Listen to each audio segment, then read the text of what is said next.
what's up everybody? It's Cody with Blood Money MMA Bets, and I'm back for another prediction video. I'm going to be breaking down UFC 269 this week, Poirier versus Oliveira. It's going to be a great card. We're going to do a little recap of UFC Vegas 44, and then we'll get right into UFC 269. UFC Vegas 44 recap, took my first big loss. I went 2-4 for minus 5.5 units. It could have been a way better weekend, just kind of some bad luck in it. My two winning bets were Vince Morales. I had 2 units to win 2.3 units. Underdog pick. I had Jose Aldo, 1 unit to win 1.4 units. Another underdog pick.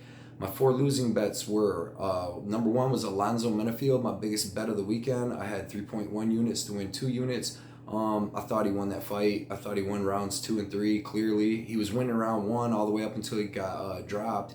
But yeah, I clearly had him winning 29-28. So I think that was just bad judging. That makes me so mad too. When you pick a fight right, you cap it right, bet it right, and you know, judges take it away from you. All 3 judges on SureDog had it 3-0, or all 29-28 for Menifield. So I just didn't get it. Next losing bet was Chris Grutzmacher. I had 2.2 units to win 2 units. I felt like he was winning that fight all the way up till he gave him the knee bar with 1 minute left. So yeah, that was just poor fight IQ, bad bet.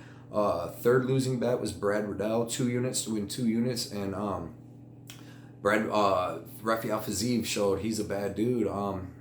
That was just a bad bet by me. I mean, not a bad bet because it was a good fight, but man, Rafael Fiziev is the truth. Brad Riddell's good, but Fiziev, man, he's gonna be tough going forward. And my 4th bet that I lost was Leandro Santos, 1.9 units to win 1 unit. And everybody in the world knows that fight should have been stopped, though. Drunk Keith Peterson just, you know, he's like, hit him one more time, make sure he's dead. So that was terrible. So I lost 5.5 units on that show. If Menifield would have won, if they would have gave him that decision, that was a 5.1 unit flip. So that would have took me down to like just minus 0.4 units. And if Santos, if they would have stopped that fight too, and them 2 fights would in a different reality would have went different in how they should have, I would have been up plus 2.4 units. So it is what it is. We're gonna move on to this next week. We're gonna be doing UFC Vegas 269 this week, and it's Dustin Poirier versus Charles Oliveira, which is going to be a great fight. This card has a lot of great fights on it. You got Pedro Muñóz versus returning Dominic Cruz. That's going to be a good fight.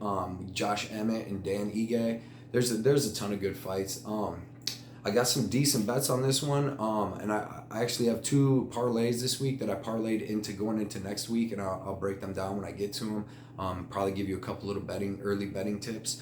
But yeah, let's get into it. Fight number 1 is in the men's heavyweight division. We got Augusto Sakai versus Tai Tuivasa. Again, I wrote these down maybe like 5 days ago, so the fight order may have switched on Tapology and all that, but I have this as fight number 1. But we got Augusto Sakai versus Tai Tuivasa. Augusto Sakai is 15-3-1, and he's currently minus 110. Tai Tuivasa is 13-3, and he's currently minus 110. It's a pick'em fight.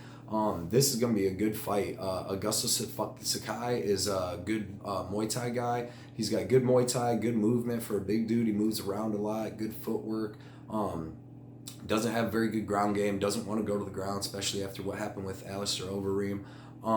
He's got good striking output for a heavyweight. He's got decent knockout power. He knocked out Marcin Tybura in like under a minute. He was hurting Alistair Overeem a little in their fight. But he's got good straight punches. Like his Muay Thai is good. Good leg kicks, all that. Like I said, good movement, good straight punches. But he's going to be going against Maui himself, Tai Tuivasa, who is just a big, thick dude. He's going to be a little shorter in this fight. He's 6'2" with the 75-inch reach, where Augusto Sakai is 6'3" with the 77-inch reach. But he's going to be thick. I mean, Tai Tuivasa is going to be thick. He throws heat. Any fight I've seen Tai Tuivasa standing in has went his way, except Junior Dos Santos. Everybody else has been able to take him down a little bit, and that's kind of how they found their path to victory. But yeah, Tai Tuivasa has good boxing, good power boxing, KO power. We've seen against Greg Hardy. He's got really solid leg kicks. And for a big dude, you wouldn't want to get each one of his legs look like they weigh like 150 pounds. But yeah, he's got great leg kicks, good boxing, really good power. He's gonna have the power advantage in this fight. Sakai might throw a little more volume, but Tai Tuivasa to me is going to be backing him down the whole time, throwing more power, throwing power leg kicks. It could look a little bit like the Jaron Zeno Rosenstruck fight with Augusta Sakai, where Rosenstruck was just backing him down, and then right before the end of the first round, hit him with that big shot. I see something like that. I'm going to be taking Tai Tuivasa in this fight. I'm going to take him by second round TKO. I actually have a bet on him. I got him at minus 110. I put 1.1 units to win 1.1 units. I kind of brought my bets back a little bit this week after that judging decision last week. I mean, bad judging like that, and when you got a big bet on it, it just makes you want to quit betting. I mean, it makes you so mad. But yeah. Give me Tai Tuivasa. Like I said, I got a bet in on him straight, minus 110, 1.1 units. Fight number 2 is in the men's middleweight division. We got Andre Muniz versus Eric Anders. Andre Muniz is 21-4. He's currently sitting at minus 140. Eric Anders is 14-5, currently sitting at plus 110. This is going to be a great fight. You got two. I mean, it's kind of like it's going to be a style matchup because Muniz is going to want to get this to the ground and use his world-class jiu-jitsu, and Eric Anders is obviously going to want to keep it standing and be able to just beat him up standing up because he's going to have better striking. With Andre Muniz, like I said, he has good takedowns. He showed against Jakar Souza. He has good takedowns. He has decent striking. You know, it's still, we haven't seen very much of it. He fought with Arroyo and stood up with him a little bit, and he looked kind of sloppy. He's been KO'd 4 times, so in his 4 losses, he's been stopped every time. He's really good, though. His jiu-jitsu is really good. You've seen it with Jakar Souza that he took him down. They were Souza took him down. They were reversing, did a couple of reversals, all that, and then he broke his arm in the first round. I actually had money on Souza that fight. But yeah, he's got good takedowns, good reversals, good sweeps, good jiu-jitsu. You see him against Bartosz Fabinski. Sorry, he was able to guillotine him pretty easy. He's gonna be fighting Eric Anders though. Who Eric Anders, your boy, is good. He's got good stand-up. He's got good takedowns. He's got good takedown defense because he's super physical, super strong, super tough. But to me, he's got like poor fight IQ. He like I said, he's got good wrestling. He's not going to want to use it in this fight in a good takedown defense. But I feel like with Andre Muniz, I said after last fight, after he fought Jakar and broke his arm, I'm like, I can't bet against him again until, you know, I see, because I this guy could be super, super good. And if he gets this fight to the ground one time with Eric Anders, it could be over, just like anybody else. And Eric Anders does. He's slow paced. He's going to throw some power and stuff, but I think that I think Muniz is going to be able to get him down. Like I said, I'm not betting against Muniz anymore, but I'm not going to bet on him this fight either. I'm going to pick Andre Muniz to win this fight. I'm actually taking by first round sub.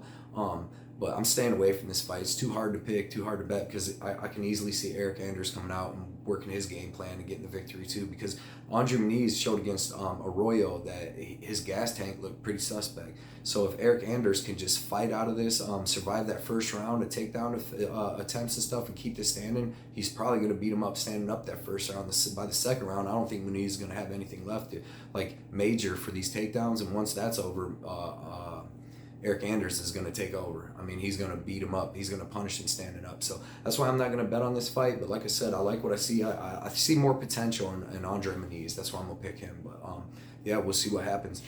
All right, fight number 3 is in the women's flyweight division. We got Erin Blanchfield versus Miranda Maverick. And Erin Blanchfield's 7-1. She's currently sitting at plus 115. Miranda Maverick is 9-3, and she's currently sitting at minus 145. Man, this is going to be a really good girls fight. Both these girls are like the biggest up-and-coming prospects in their division, and they're putting against the UFC's having them fight real early on. I don't really get that, but it's going to be a great fight. Erin Blanchfield, she's got great BJJ. We've seen against Sarah Alpar. She has really good BJJ. She has pretty good striking. I mean, Sarah Alpar is kind of terrible, but she did what you're supposed to do to Sarah Alpar, especially she's only like 21 years old, coming in on her UFC debut, and she looked great. She's got great jiu-jitsu. She's got decent, good takedowns. She's got decent stand-up. You seen she head kicked Leandra or whatever her last name is, but a couple people's done that. But yeah, she head kicked her. That's her one knockout. So she's got decent striking. She's obviously got some power. She does have good wrestling, good BJJ, really good BJJ. She's going to be fighting Miranda Maverick, though, who's just like, you can tell she's super big, super strong, like farm girl strength. She's got really good striking. She's got pretty good movement. She's got good wrestling, good grappling, because she's super strong. Like I said, you can just tell by the look of her that when she grabs these girls, she's going to be able to take them down. I think that this fight's going to stay standing, though, a lot. If it goes to the ground, I think Miranda Maverick will take it there because, like I said, I think she's going to have the wrestling advantage and the strength advantage. I don't know if she's going to want to, really, though, because Erin Blanchfield's super good at jiu-jitsu. That's really her bread and butter. So I think if Miranda Maverick's smart, she'll use her wrestling to keep this standing and be able to beat up Blanchfield by landing, like, the bigger strikes. Like, Blanchfield, she's got pretty good output. She's got really good output, actually. But I think that Miranda Maverick's going to be able to match that output and, like I said, land the bigger strikes. This is going to be a great fight. So, yeah, I'm going to take Miranda Maverick by decision in a really good fight. I actually do have a bet on her. I have 2.4 units to win 1.7 units. Just for, like I said, she's going to have a size advantage and a strength advantage. They both are really good. They're both really well-rounded, but I think she has a little bit better striking. And I think she's going to be able to dictate where this fight goes, if it goes to the ground or if it stays standing. So, yeah, give me Miranda Maverick in a really good fight and a decision. And, yeah, I got that bet on her, so I like her. Fight number 4 is Bruno Silva versus Jordan Wright in the men's middleweight division. Bruno Silva is 21-6. He's currently sitting at -345. Jordan Wright is 12-1. He's currently sitting at +270. This fight's going to be a banger, man. We got the Beverly Hills Ninja out here. You see his fights are crazy. It's not much to break down this fight. You got two guys, they both like striking. Bruno Silva is going to have better wrestling and jiu-jitsu and ground and pound if he wants to use it. But they both love striking. They both power striking. They go full go from the start. To me, though, Bruno Silva, I mean, he's got the way tougher competition. He's knocked out, like, super tough guys. I mean, Andrew Sanchez, Wellington Turman, just in the UFC and outside the UFC. Artem Frobov, I think his name was, knocked him out. He was an 11-0 prospect. He's knocks a lot of people out. His ground and pound is savage. He's never been KO'd. In 27 fights, never been KO'd. He's been submitted like 5 times, but them were all back in the day. He's a black belt in jiu-jitsu now. Like I said, he got tapped out. It's been like 5 years since his last one, and before that was at the beginning of his career. But we're not going to have to worry about that here. I don't think this fight's going to go to grappling. Jordan Wright, the Beverly Hills Ninja, he sets a crazy pace early. He likes to throw a lot of power strikes. He'll throw spinning wheel kicks, crazy elbows like you've seen against, what's his name? I lost money on that. Jamie Pickett. Hit him with Jamie Pickett, went to shoot in. That's why I hope Bruno Silva don't try nothing like that. Went to shoot in, went down low to get the double, and just got elbowed in the head to sleep. You seen he did the spinning wheel kick to Ike Villanueva. The guy's got power. The guy's got crazy power, but he can't take a punch. Like you seen against Joaquin Buckley. Buckley ate some pretty good shots from Jordan Wright. Like, Jordan Wright gave him some nice shots, but every time Buckley touched him, you could tell he did not like getting hit. You seen on the Contender Series when Anthony Hernandez flatlined him, KO'd him. It's not on his record. He did that in like 1 minute and 20 seconds, but it's not on Jordan Wright's record because, what's his name? Fluffy Hernandez fell for weed after that, which is ridiculous. But yeah, this is going to be a great fight. It's going to be super entertaining. I'm really looking forward to it. Give me Bruno Silva with the second round TKO. I'm not betting this fight, though. I would like to, but the odds are just crazy, and there's too much of a chance that Jordan Wright hits him with some crazy hit, like that Bruno Silva doesn't respect him enough, and Jordan Wright hits him with some crazy spinning wheel kick or just, something crazy. So I actually didn't put this in no parlays or nothing. I'm just going to watch this fight as a fan. But I hope Bruno Silva, he's a real prospect coming up, and I hope he keeps his guard up and wins this fight and keeps on moving on in his career, because we're going to bet him later on. But no bet on that fight. Fight number 5 is in the men's featherweight division. We got Josh Emmett versus Dan Ige. This is going to be an awesome fight. I can't wait for this fight. Josh Emmett is 16-2. He's currently sitting at -165. Dan Ige is 15-4, and he's currently sitting at +135. And like I said, this is going to be an awesome fight. Both these dudes are super well-rounded. They're both up in the top 5 to 10 in the featherweight division. Josh Emmett, he's got great wrestling. He's been at Team Alpha Male his whole career. He's got great wrestling, great boxing, power, super power. You see him knocking everybody out, or at least knocking them down. I think he's got a knockdown and at least one knockdown in his last 6 fights. Like I said, good wrestling, good power, good boxing. He's super durable, super tough. The only fight, I've even seen him really get hurt was in the Jeremy Stevens fight. And if he hits you with his lucky punch, with his hard punch, you've seen him do it to a lot of prospects coming up, but most of the time he doesn't land it. But he's going to be fighting Dan Ige, who's super tough too. He's super good in that first round. He comes out with really good boxing, really good pressure. You've seen him knock out Gavin Tucker in the first 20 seconds. You've seen him come out beating the crap out of Mirsad Bektik. Dropped him a couple times in that first round. But then after that, I feel like he tends to slow down a little bit. He's got good wrestling, decent wrestling, good jiu-jitsu. He's a Brazilian jiu-jitsu black belt. The times I've seen him on the ground, though, it hasn't been. I thought Mirsad Bektik was going to choke him out. He had him in a head and arm choke for a minute and a half. I think that's why he gassed out. But yeah, he's very well rounded.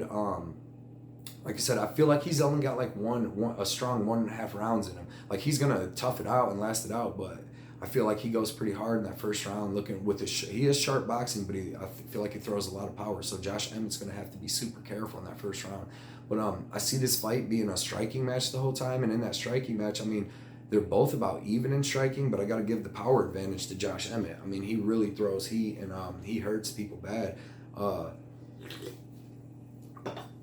I said, I think this is going to be back forth. Both dudes are durable, so I think it'll go to decision, but I'm going to take Josh Emmett by a hard-fought decision. He could even get the finish, because like I said, if anybody's going to get a finish in this fight, I see it being Josh Emmett.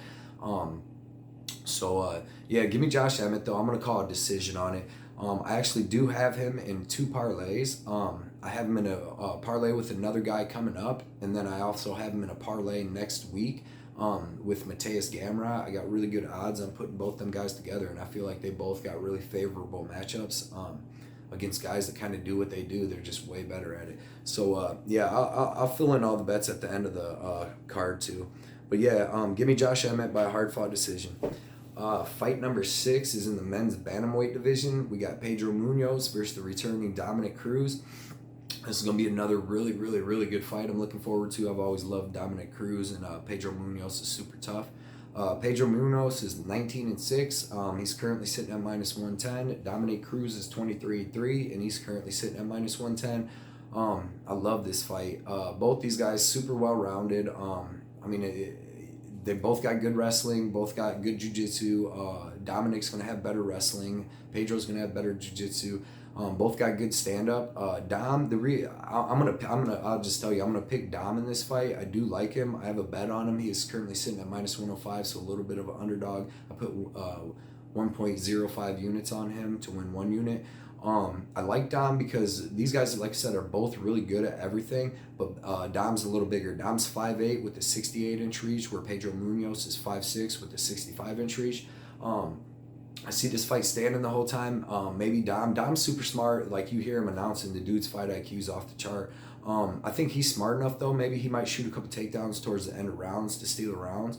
But with Dom's footwork and just boxing, everything, with being a little bigger, he's going to be able to stick his jab out there. His fight IQ is so good that I know that he knows really his major thing to look out for is the calf kick from Pedro Muñóz. So I'm sure he's worked that in his camp. He knows what to do. Because that's the only thing that worries me about the bet that I have in, is that Pedro Muñóz chews up that lead leg of Dominic Cruz with his calf kicks, and then it slows Cruz down. And like I said, this fight will go to the decision too. I don't see either one finishing them, but if Pedro Muñóz can get them leg kicks off, them calf kicks, and slow Cruz down, that could definitely hurt everything. Cruz is getting a little older. Both these men are old. They're both 35, 36 years old. But give me Dominic Cruz. Like I said, they're both good everywhere, but Dominic Cruz, with his footwork, movement, he has a little more output. Pedro Muñóz is going to be chasing him around the cage. Dom's going to be using the footwork, just tagging him up, piecing him up, giving him the jabs, straights. Like I said, he might mix in a couple takedowns, but Pedro Muñóz is tough, man. He's a legit black belt in BJJ, and he has a sick guillotine. You've seen him club and sub Rob Font. He's just tough. Like I said, I just hope that like the fight like with Jimmy Rivera doesn't happen, because Pedro tore his leg up and it was pretty much over like in the first round. It finished, but you could tell that Jimmy had nothing left for him. But yeah, in a great fight, close fight, give me Dom Cruz by decision. I got the 1.05 units to win 1 unit on him. Fight number 7 is in the men's featherweight division. We got Ryan Hall versus Derek Minner. Ryan Hall is 8-2. He's currently sitting at -210. Derek Minner is 26-12, and he's currently sitting at +170. Ryan Hall, Brazilian Jiu-Jitsu. I'm not going to take too much time on this fight. He's a Brazilian Jiu-Jitsu black belt. He's got a weird karate stance. He throws some weird kicks. You've seen him hit Darren Elkins with like a spinning wheel kick. He's got great jiu-jitsu, but he doesn't really have too good of takedowns. He does a lot of M&R rolls to try to get him to the ground, and it doesn't work too much, but when it does, it works good unless he's fighting Poirier. That was his last fight. He got knocked out brutally on the ground, but Poirier is a legit Brazilian jiu-jitsu black belt, and he's a legit problem in that division. He's Ilan Poirier is gonna be a problem. Like, he's gonna be fighting for a title within the next couple years. But yeah, Ryan Hall, he's a little bigger in this fight. He's 5'10" with the 71-inch reach, where Derek Minner's 5'7" with the 71-inch reach. But yeah, he's a jiu-jitsu guy, great jiu-jitsu guy with some decent striking, weird, awkward striking. Derek Minner, he's good wrestling, decent striking. He's pretty well-rounded. We all know he's got 1 round of gas tank. If he's on the ground grappling, I've never really seen him stand up for too much longer than, he's always just shooting, going straight to the ground. He goes all out for the submission. He's kill or be killed guy. He's got like 21 submissions in the first round, stuff like that. But if he doesn't get his, then he ends up getting beat. He's a great hammer, but terrible nail. In this fight, give me Ryan Hall by a 2nd round sub. The first round I feel like it's gonna be weird standing up, but neither one of these guys are great standing up. But Ryan Hall showed me a little something against Darren Elkins, so I'm gonna take him. I'm gonna take Ryan Hall having the better stand up, being the bigger guy, and if it does hit the ground, Ryan Hall is gonna hit a submission at some point. Minner's been choked out like 10 times, so give me Ryan Hall by a 2nd round submission. But I'm not betting that fight. I'm staying away from it. It's hard to read either one of them guys or what's really gonna happen. Fight number 8 in the men's flyweight division, we got Alex Perez versus Matt Schnell. Alex Perez is 24-6. He's currently sitting at about -315. Matt Schnell is 15-6. He's currently sitting at +255. This is gonna be a good fight, good fight. I'm trying to stop saying that. I've been watching my own videos, man. I'm always say that, even sometimes the fights ain't even gonna be good. I gotta take that out of there, man. But all right, so we got Alex Perez. He's got great wrestling, NCAA wrestling. He's a wrestling coach. He's got great boxing, fast hands, good power. He's got super hard leg kicks. You've seen against Jussier Formega. He's super he's fast. I don't know if he'll be the faster guy in this fight, but he's super fast. The only thing that I don't like about Alex Perez is, like you've seen against Davison Figueiredo and a lot of other guys, he's been submitted a couple times. Kind of when he shoots in, he leaves his neck out there, and I don't know if he just doesn't have great guillotine defense, but that's the only thing in this fight that worries me, man. I feel like Alex Perez is better than Matt Schnell everywhere. Matt Schnell's good. He's got slick, weird jiu-jitsu. You've seen him land Jordan Espinoza and Luis Smoka, like, hit some out of nowhere submissions. So he's slick with his BJJ. He's got good striking. He's got a lot of movement, and he's like a volume striker. He doesn't have that much power. But that kind of hurts him sometimes, because he likes to do that, and he doesn't have really the jaw to back it up. You've seen him get dropped, KO'd a whole bunch in his career. Pantoja really hurt him when they fought. I'd have bet in on that. I do like that he did bite down on his mouthpiece. When Pantoja started working him, he just bit down and started throwing down, and he did try to win that fight. Like I said, this will be a good fight, because both these guys are so well-rounded. But I'm going to take Alex Perez. He's going to dictate where this fight goes. He can keep it standing. He's going to have the better wrestling. He can keep it standing. I believe he's going to have the better striking, or at least the more power. I hope you don't start taking Schnell down to like the middle of the 2nd or the 3rd if he does, because, like I said, Schnell has slick jiu-jitsu, and I've seen Perez tapped out one too many times. But I'm going to take Perez by decision. I got Perez in two parlays. The one first parlay is him finishing out with Josh Emmett. I really do think that that's a good parlay. I got 2 units to win 2.3 units on that. And then I have him in another parlay for next week. And I already told you about Mateusz Gamrot fighting Diego Ferreira. I think Mateusz Gamrot is gonna beat him. Like he should dominate him really, because they do the same thing. Mateusz Gamrot's gonna be bigger, better. So I put him on that parlay with Josh Emmett. But I have Alex Perez. He's on a parlay, another parlay next week. It'll finish off with Amanda Lemos, and that is one of my biggest locks of the year. Amanda Lemos is, I'm gonna tell you early, so you can go beat the line change. I actually got this in a couple days ago, and I got Amanda Lemos at minus 360, and I seen today she's already like minus 420. So yeah, if you want to go try to get in any early bets for next week, I'll tell you Lemos, Gamrot, and I love Wonderboy Thompson. Like, to me, that little parlay, I'm going to have one of them in too, but that little parlay seems money. Stephen Thompson, sorry to get off track, but Stephen Thompson is going to whoop Bilal Muhammad. Yeah, like Gamrot is going to beat Diego, and Lemos is going to beat Angela Hill. Angela Hill's good and she's tough, but Lemos is going to be fighting for the title and possibly the champion in the next 2 years. She's great everywhere. She's so aggressive. Hill's a little older now. If Lemos wants to take her down, she can. But yeah, so that like I said though, Alex Perez, Lemos, that'll be a parlay for this week and next week. But I like Alex Perez a lot in that fight. I know his price is pretty high, but I really do like him in that fight.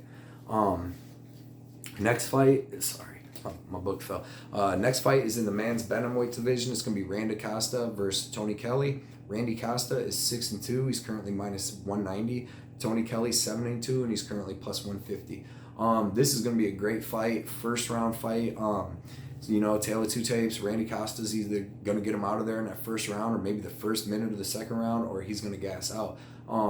Randy Costa, man, he's got great striking. He's fast, great kicks, great striking, KO power with his hands and his feet. He just cannot, he can't pace himself. If he could learn to pace himself and just have like half the output and do that for 3 full rounds, if he doesn't get that first round finish, this dude would be a real problem. But he goes so hard and goes for that knockout so hard that, like, I mean, look, you seen what he did against Adrian Yanez. He was piecing him up, dude. He hit him with everything but the kitchen sink in that first round. It's just Adrian Yanez is so fucking tough. Like, Adrian Yanez ate all that shit, came back in the second round and just worked him. But Tony Kelley, he's got good striking. He's got decent grappling. He's pretty well rounded. He's been in MMA for a while, even though he's only 7-2. He's going to be a lot slower than Randy Costa, but he's super tough. So, like I said, this is a story of two tapes. If Tony Kelley can take Randy Costa's punishment for that first round, he can come out and start taking over in the second and third round and easily get the win. But what I'm thinking is going to happen, because I've bet on Costa a couple times. I even had a little bit on him against Adrian Yanez. But I'm thinking Randy Costa is going to come out and he's going to actually get that first round finish, because Tony Kelley, to me, like I said, he's well-rounded everywhere, but he's not going to be able to hit takedown stuff. I doubt he's even going to go for him, but he's going to be slower. He's going to be a lot slower. And I think Randy Costa, if he does what he did to Adrian Yanez in that first round, he's going to take Tony Kelley out. So I don't have a bet on this, but I am going to take Randy Costa by first round knockout. We'll see. We'll be able to bet these guys a little better going after this fight, because we'll see what Randy Costa's really got. Maybe it goes into deeper waters and he can actually hang and keep his cardio, but we'll see. Next fight is in the men's welterweight division. Fight number 11. We got Jeff Neal versus Ponzinibio Santiago. Jeff Neal is 13-4, and he's currently sitting at plus or minus 110. Ponzinibio Santinibio is 28-4, and he's currently sitting at minus 110. It's a pick'em. Jeff Neal has great striking. He has super fast hands, super fast kicks. He can knock you out with either.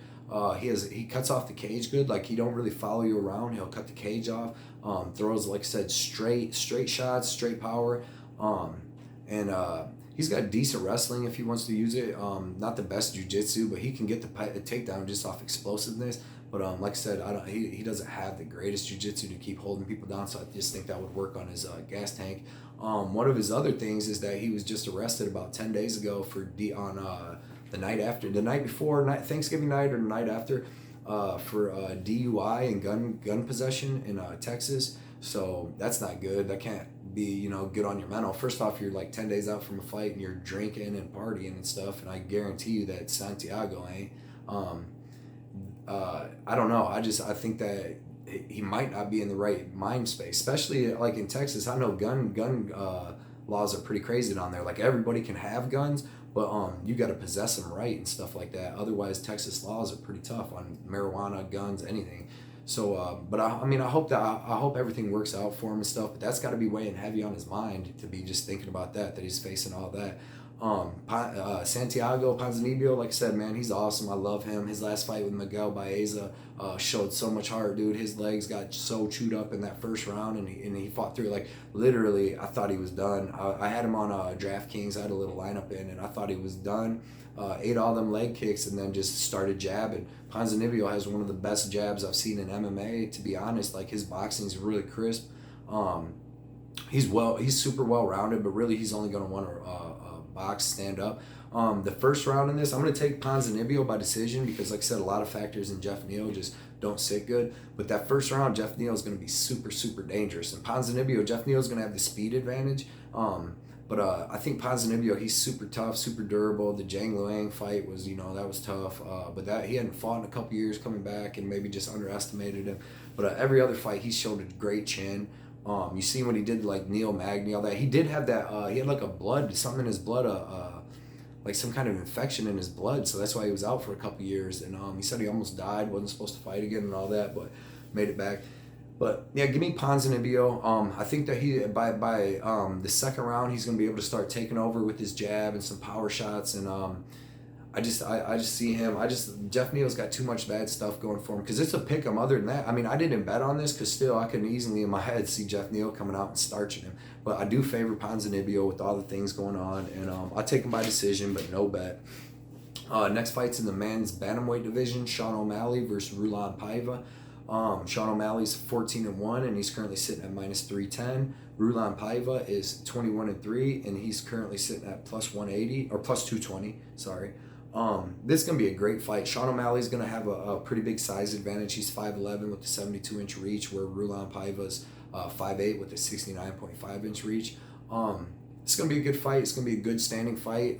This is another fight. I haven't bet on Sean O'Malley ever because, like, I'm still waiting for him to show me, like, you got to beat some good people in order for me to want to back you for the odds. He's always -3 something. And like you've seen with his leg problems, that you never know what's going to happen with, like, Chito Vera, Sukum Tao. They both hurt his legs real bad. But Sean O'Malley is special. You can tell with his feints, with his hand speed, like he's feinting hooks and shovel uppercuts and just, excuse me. His striking is just really crisp. His movement is different. He's like Dom Cruz on another level, a lot bigger and all that, with probably a little more power. And but I just can't trust his leg yet, especially he's always at least -300. All right, Paiva, he's good. He's very well rounded. He's got good striking. He's got decent wrestling. He's got decent jiu-jitsu with good get up game. His striking defense ain't the best. Like, he eats a lot of shots. You've seen against Kyler Phillips, but I mean, he was eating them shots and getting tore up in the first round, but he ate them and came back in the second and third and actually won that decision. And Kyler Phillips is a huge prospect right now. So I mean, Paiva is the real deal. Like, he's tough. 21-3. This is gonna be a great fight. Like, I just see it being a stand-up fight, and I see Sean O'Malley being able to piece up Paiva. But another thing that puts me on Sean O'Malley too, besides, I mean, he's freaking good, is the fact that Paiva, when he fought Mark De La Rosa, I had a bet on him, and he was actually getting pieced up by De La Rosa the first round. He lost that first round. Second round a little bit more until he landed a big shot and finished De La Rosa. So that's what gives me, a huge pause and wouldn't even put in any underdog bet on him because his striking defense is terrible, and Sean O'Malley will expose that. So give me Sean O'Malley. I'm going to take him by decision because Paiva's tough, but I'm not betting nothing on it. This will show me a little more. This is one of the tougher guys that he's fought other than Chito Vera. So after this, I feel like we'll know a lot more. Next fight's in the men's flyweight division: Kai Kara France versus Cody Garbrandt. Kai Kara France is 22-9. He's currently sitting at +105. Cody Garbrandt is 12-4, and he's currently sitting at -135. And this is going to be a really good fight. Kai Kara France has been in the flyweight division, beating up people for a long time. Super good, super fast, super good striking.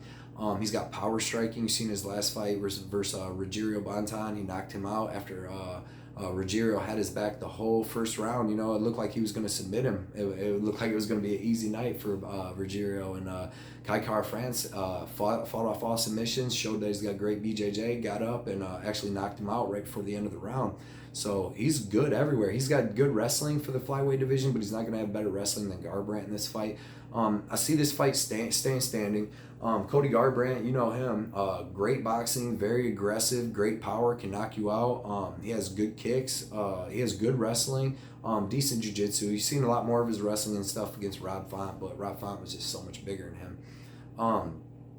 I think this is going to be like an even fight. These guys it's going to be a stand-up fight the whole time. A lot of boxing. Most of the guys, they don't throw too many kicks.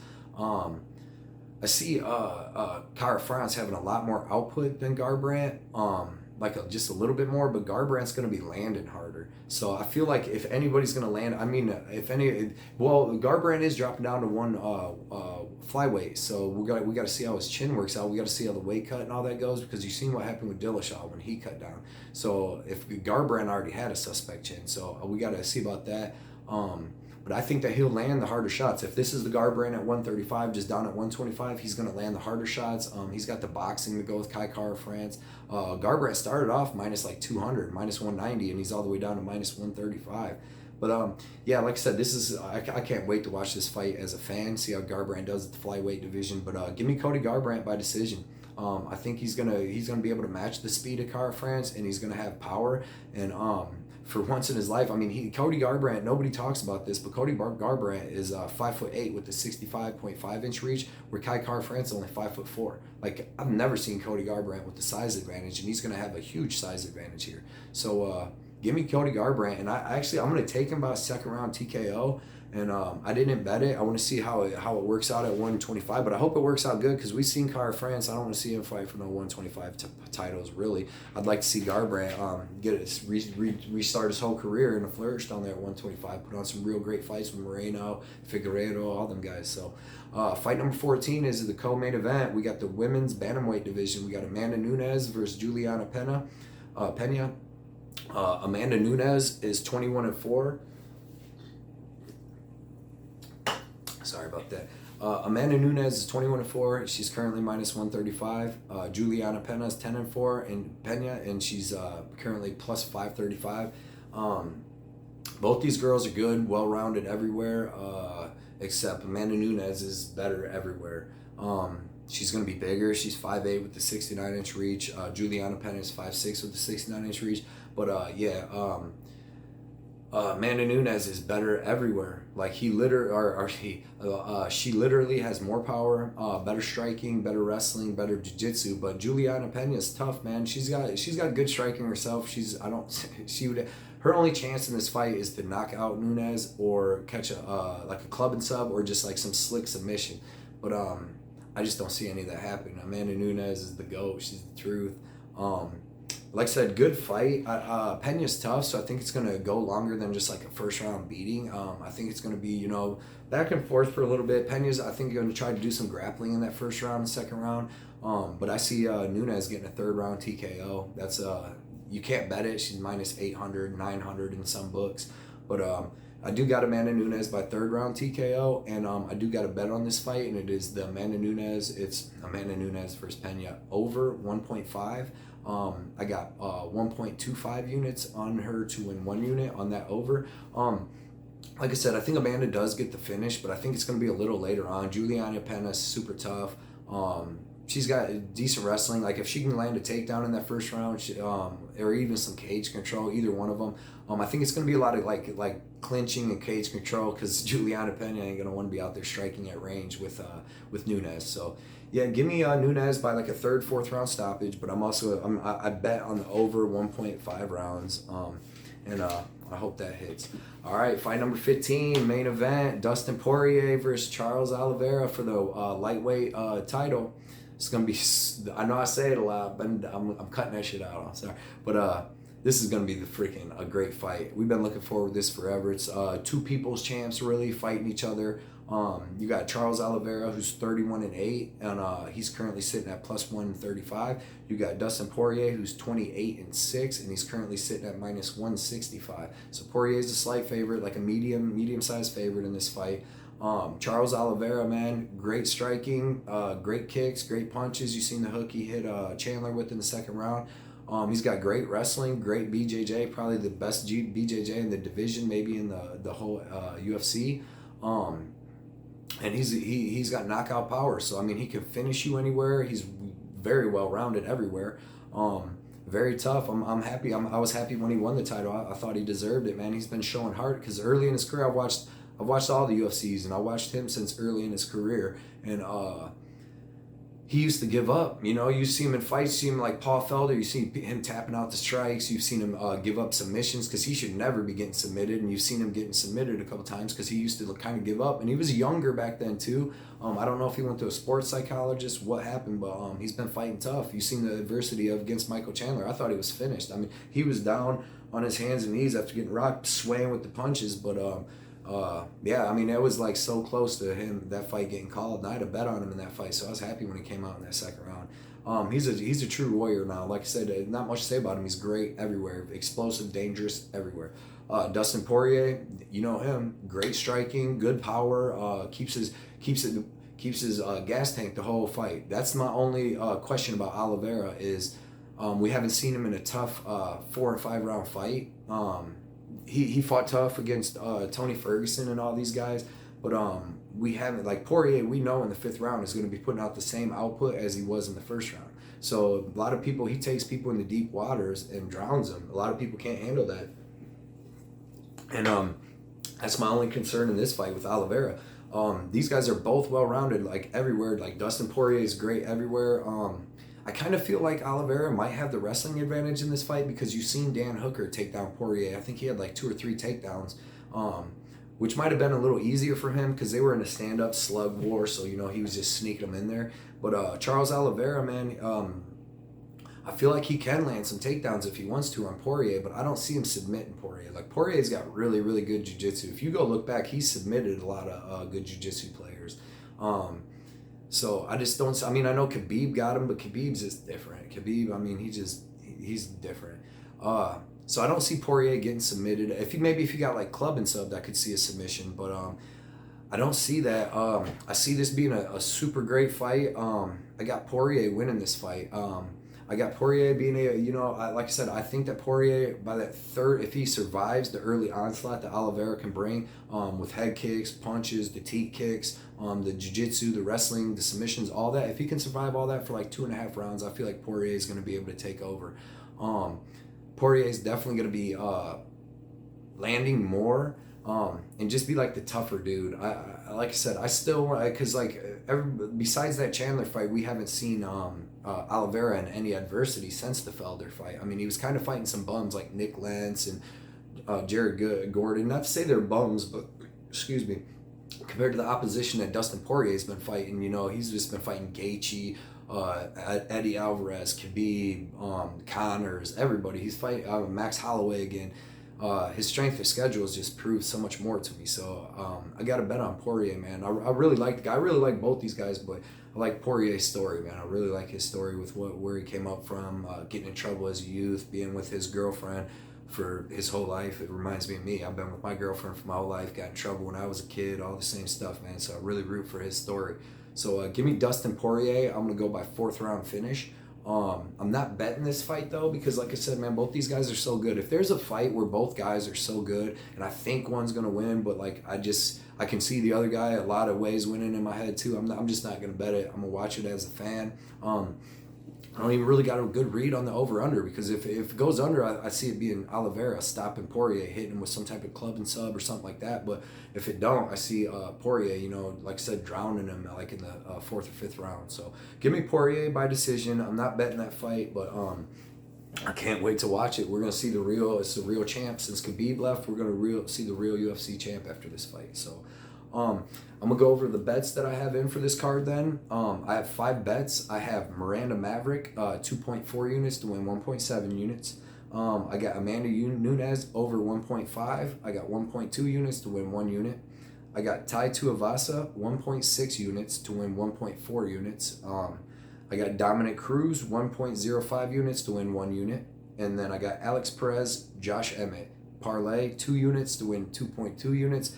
And then I also have them other 2 parlays in for next week.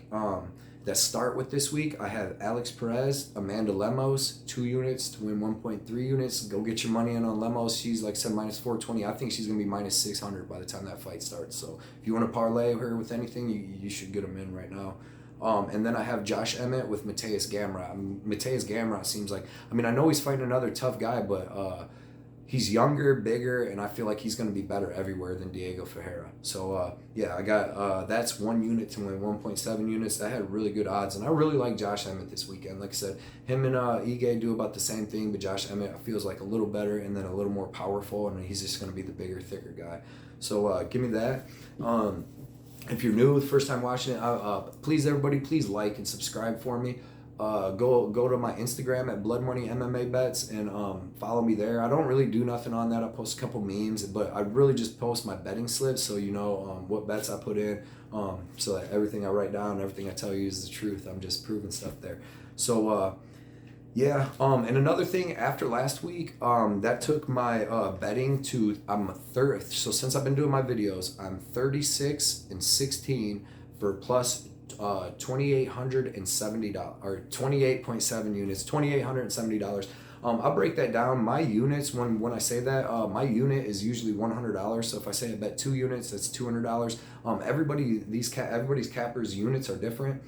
Some cappers unit might be $1,000. Some cappers unit might be $10. But to be honest, like, you shouldn't take my opinion anymore because I bet $200 on a fight than you should of a guy that bets 20. Because maybe he's just not that into betting, but he really knows his stuff and he knows how to win, and he just don't like to risk a lot. But he's telling you on his videos winning picks every week. So that's why I like doing that. I like how everybody was doing that. I've been watching cappers for years, so that's how I kind of learned all this stuff and knew how to do it right away. But yeah, so that's all the unit stuff. But everybody, man, thank you guys for watching my video.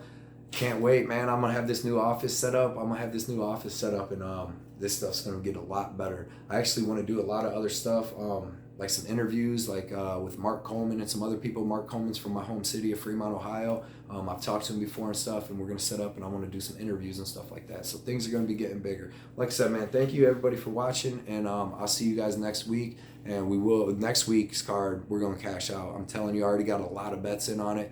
We're gonna cash out, but I'll see you guys next week. Thanks for watching.